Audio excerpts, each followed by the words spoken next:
हरियाणा में विधानसभा चुनाव 2024 में होने वाले हैं और इस समय चल रहा है हरियाणा के आदमपुर विधानसभा क्षेत्र में घमासान, क्योंकि यहां से विधायक कुलदीप बिश्नोई ने विधायक पद से इस्तीफा दे दिया था, जिसके बाद से बीजेपी की ओर से भव्य बिश्नोई खड़े हैं तो कांग्रेस की तरफ से जयप्रकाश जी खड़े हैं। बताया जा रहा है कि इन दोनों कैंडिडेट के बीच में भारी मुकाबला है।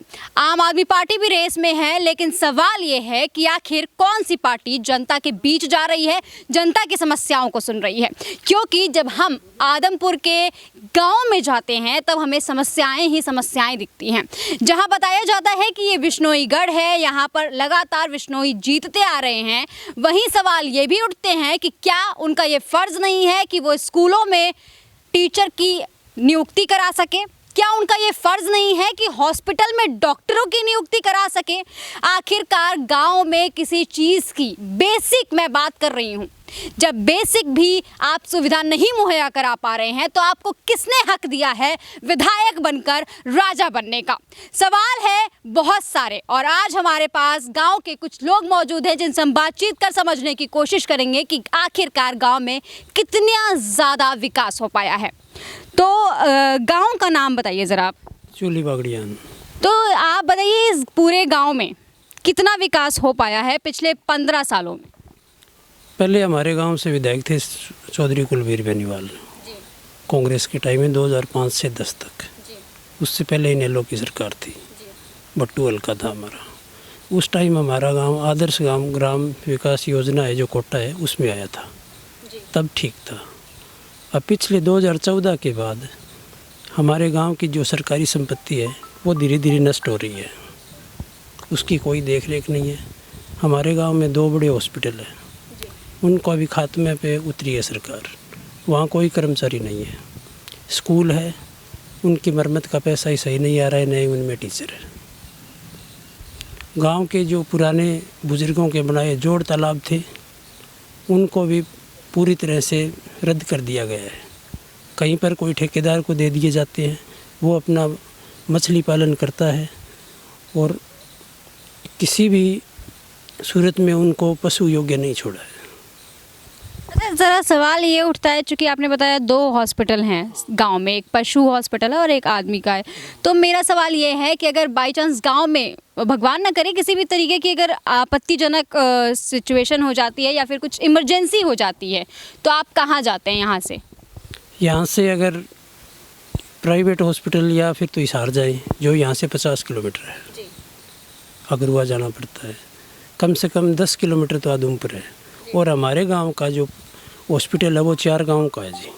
अच्छा, उसके बावजूद भी डॉक्टर नहीं है यहाँ? नहीं है जी, कोई डॉक्टर नहीं है वहाँ पर। एक भी डॉक्टर नहीं है? नहीं है। तो जब डॉक्टर नहीं है तो हॉस्पिटल किस काम का है? क्या आवारागर्दी के लिए पड़ा है जी? हैं? कोई उसके अंदर पशु बांधता है, कोई कुछ ही करता है। जन्म प्रमाण पत्र दर्ज कराने वाला एक कंप्यूटर ऑपरेटर है, वो जाते हैं तो किसी का दर्ज कर देता है, बस वो है। या वहाँ से कोई मृत्यु प्रमाण पत्र बनवा है, उससे ज़्यादा कुछ नहीं है जी। बिल्डिंग है भी गोली देने वाला वहाँ नहीं है जी। बिल्डिंग पूरी है जी, 4 गाँव का हॉस्पिटल है, बिल्डिंग तो पूरी है। हॉस्पिटल के नाम पे सिर्फ बिल्डिंग है आपके पास, ना डॉक्टर है, ना नर्स है, ना अटेंडेंट है, और मुझे लगता है मरीज़ भी नहीं होंगे वहाँ पे। तो मरीज़ तो उनका इलाज नहीं है, तो इलाज के लिए कहाँ जाएंगे बताओ?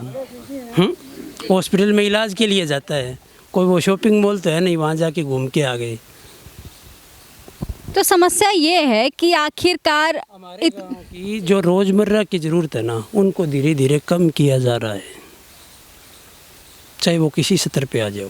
शिक्षा के स्तर पर हमारे गांव की एक स्कूल एजुकेशन कमेटी है, वो पिछले 3 साल से अपने स्तर पे काम कर रही है। प्राइवेट वैन भी लगा रखी है हमने स्कूलों में। कोई हरियाणा का इतना बड़ा हरियाणा है, कहीं पर आपने वैन सुनी है? सरकारी स्कूल में वैन चलती है कहीं पर? हमारे गांव में लड़कियों को लाने के लिए वैन तक लगा रखी है ग्रामीणों ने। उसके बावजूद ने अपने पैसे से, बिल्कुल, उसके बावजूद भी हमारे स्कूल में टीचर नहीं है।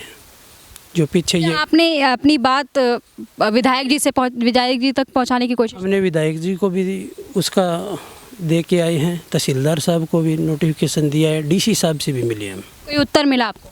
कोई उत्तर नहीं, सिर्फ आश्वासन है। कितना समय हो गया जब यहाँ स्कूल में टीचर नहीं है?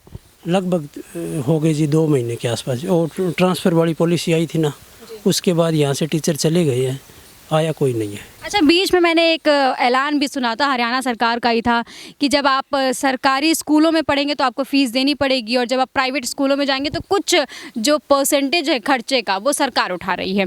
क्या ये जानबूझ के किया जा रहा है ताकि आप अपने बच्चों को प्राइवेट स्कूलों की तरफ मोड़ दें? सरकार आमजन से मुंह मोड़ रही है जी, सीधी सी बात है। कॉरपोरेट जगत को आगे ला रही है, सारा का सारा सिस्टम प्राइवेट करना चाहती है। आज ठीक है, सब्सिडी दे देगी सरकार, 1000 रुपये दे देगी या 2000 रुपये देगी।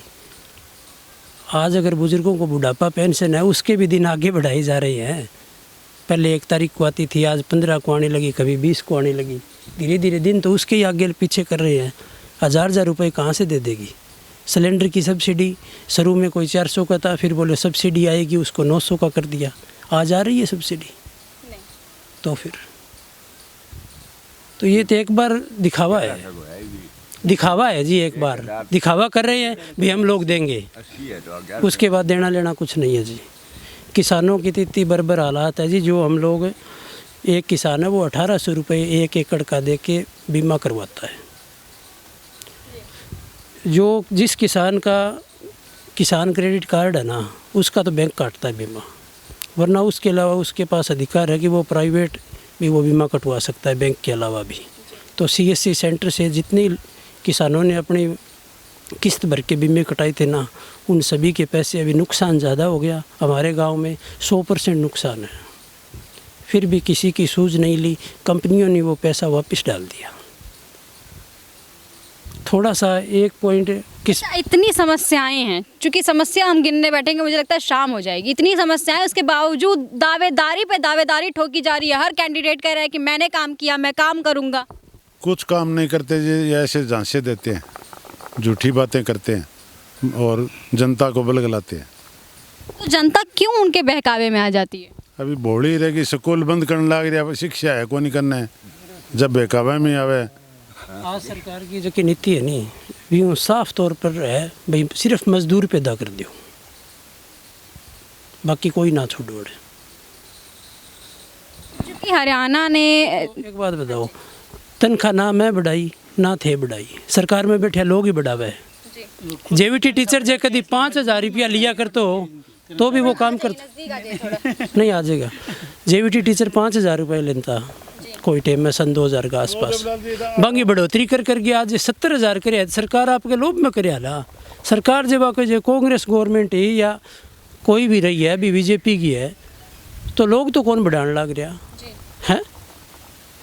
तो आए तो हर रोज़ किन कह दे भी 10 टीचर है, स्कूल के बच्चा कम है तो खर्च बहुत है, तो जी वो खर्च बढ़ावे कौन? यही लोग बढ़ावे